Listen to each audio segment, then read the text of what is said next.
Hello again, my friends. Well, although we're into autumn now, the weather's still beautiful, I want to begin by telling you a story about Brother Bruno, who one evening was at his prayers, but he couldn't concentrate because of a whole lot of frogs that were croaking down in the lake outside his window.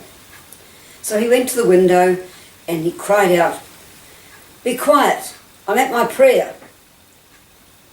Well, because Brother Bruno was a saint, all of nature kept quiet, didn't say a word. So Brother Bruno tried to go back to his prayer, but this time he was disturbed by an inner voice that said to him, "Why is it that you think that the croaking of a frog is noise? It's only noise because you're trying to pray. You're making it noise." Well, that inner voice disturbed Brother Bruno even more than the noise, so he thought he'd better try and find out if in fact God was just as happy with the croaking as he was with his prayers.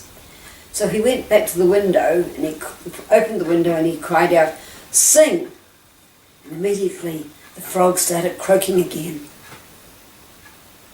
This time Brother Bruno stopped and actually listened. He listened to the croaking, and what he heard was a rhythmic sort of sound that, far from disturbing him, actually pleased him, lulled his senses with its rhythm. And he started to feel at peace, and he realised that God was just as pleased with the croaking of the frog as he was with any prayers that Bruno might be saying. And in fact,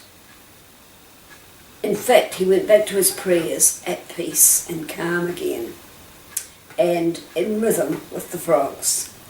It's a lovely story, and I think it says a lot about our theme for this month, which is that of new life and renewal, if you like. Seems to me that real new life, which of course is centred on Easter, but real new life as Christ rising from the dead, that's just that must have been an amazing day when he rose from the dead. But you know, new life is incumbent on us every day. Wow, it's a tough one, isn't it? I mean it though. And I struggle as much as anybody else does with that.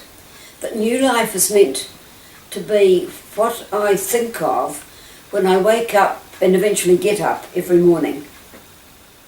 A new day, a new start. Obviously some days are going to be much easier and much happier than others by their very nature. Yesterday here at the village we buried a very dear friend.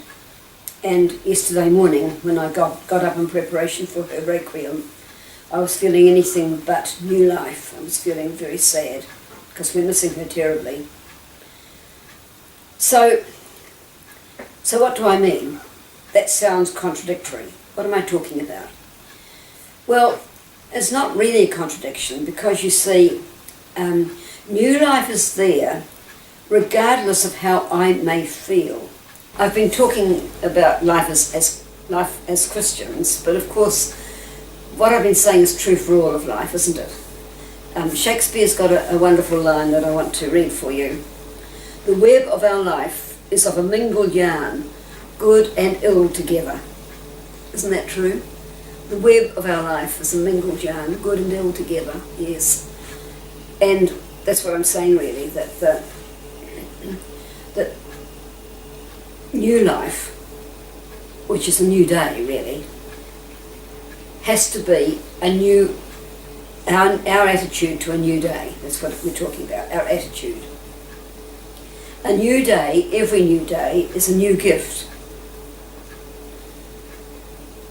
And it's only if we see it as such, even if we're in the depths of grief and loss and bereavement and depression and whatever else, if only we can see that each new day is a gift of life.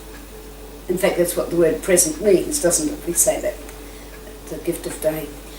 If only we can see that, then we will be able to grasp that with both hands. And if things are not going well, find the right people to be around us to help us get through.